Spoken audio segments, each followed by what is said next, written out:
Des millions de célibataires se tournent vers Internet pour trouver un ou une partenaire. Or, même si l'environnement est virtuel, les motivations devraient, elles, être vraies et saines, ce qui n'est pas toujours le cas.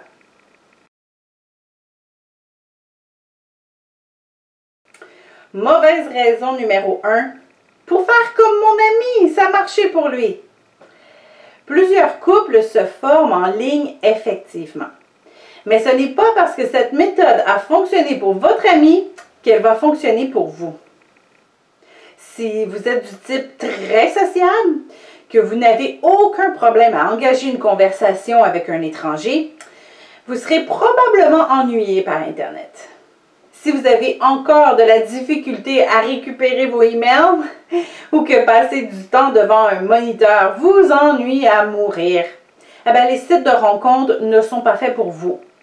Si vous êtes paranoïaque et que vous avez confiance en personne, les sites de rencontres vont vous rendre fou. Bref, le monde virtuel n'est pas fait pour tout le monde. Ne vous placez pas dans une position qui vous serait inconfortable.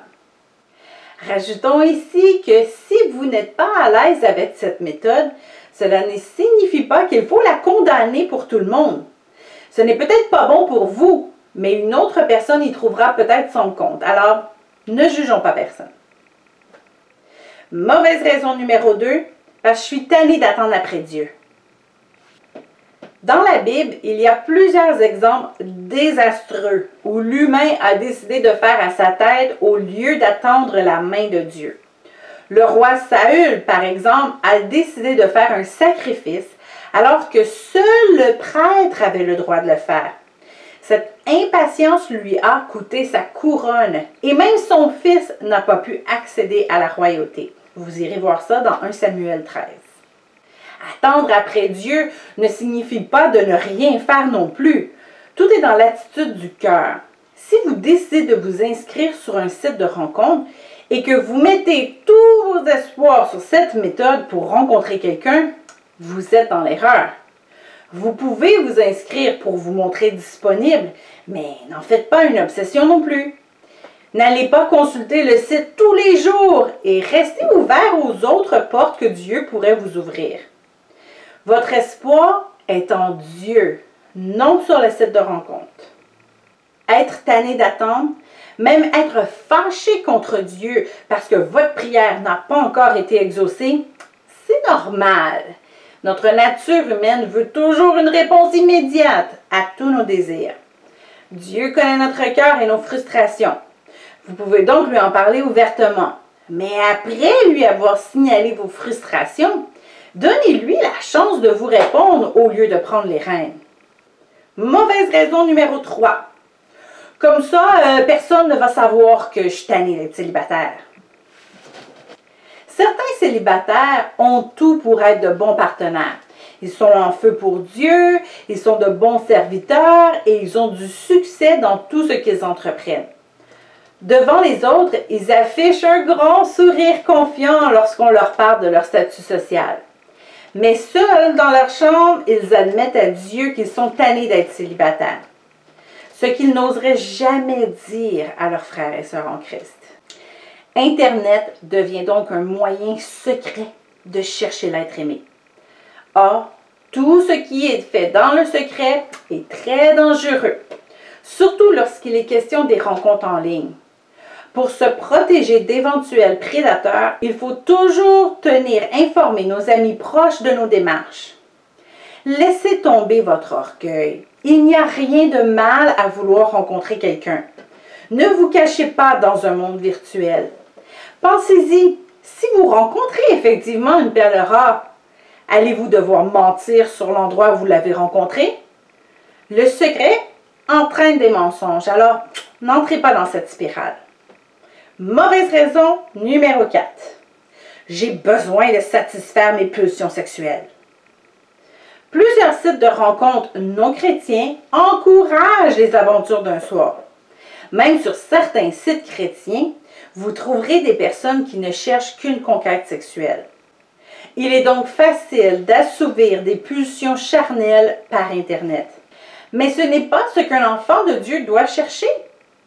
Oui, les célibataires ont des moments où les envies de la chair se font sentir. Mais ce n'est pas en les assouvissant que ces envies vont partir. Et ce n'est certainement pas ce que Dieu désire. Si vous êtes dans un de ces moments chauds, mettez votre ordinateur de côté et prenez une douche froide, parlez-en à votre Dieu, quelque chose. Jésus a vécu dans un corps humain, alors il sait très bien ce qui se passe dans votre tête. Amenez vos pensées captives à son obéissance et gardez vos démarches pures. Mauvaise raison numéro 5. Ça va me permettre d'oublier mon ex. Sur les sites de rencontres, vous avez l'embarras du choix. Vous y trouverez peut-être des milliers de profils à votre goût. Mais derrière ces profils, rappelez-vous qu'il y a des êtres humains. Si vous êtes encore attaché à votre ex émotionnellement, vous n'êtes pas prêt à chercher quelqu'un d'autre. Inversez les rôles. Aimeriez-vous être un remplaçant, celui qui aide madame à oublier son ancien chum? Sûrement pas. Vous désirez qu'on vous aime tel que vous êtes et non pas être constamment comparé à un autre. Les sites de rencontres ne sont pas des centres d'achat où vous ne faites que regarder la marchandise. Alors, soyez respectueux, soyez sérieux. Mauvaise raison numéro 6. Parce que je vais pouvoir montrer juste mes bons côtés. Certains garçons sont plutôt gênés, et certaines filles aussi. Lorsqu'ils rencontrent une fille, ils en perdent leurs moyens et ils se mettent à dire toutes sortes de bêtises. S'inscrire sur un site de rencontre leur permet d'être moins gênés et de soigner leur première impression. Et c'est très bien ainsi. Ce qui l'est moins, c'est lorsqu'une personne altère son image pour cacher ses défauts. Mentir est un péché. Si vous affichez une photo de vous qui ne vous ressemble pas, vous êtes en train de mentir.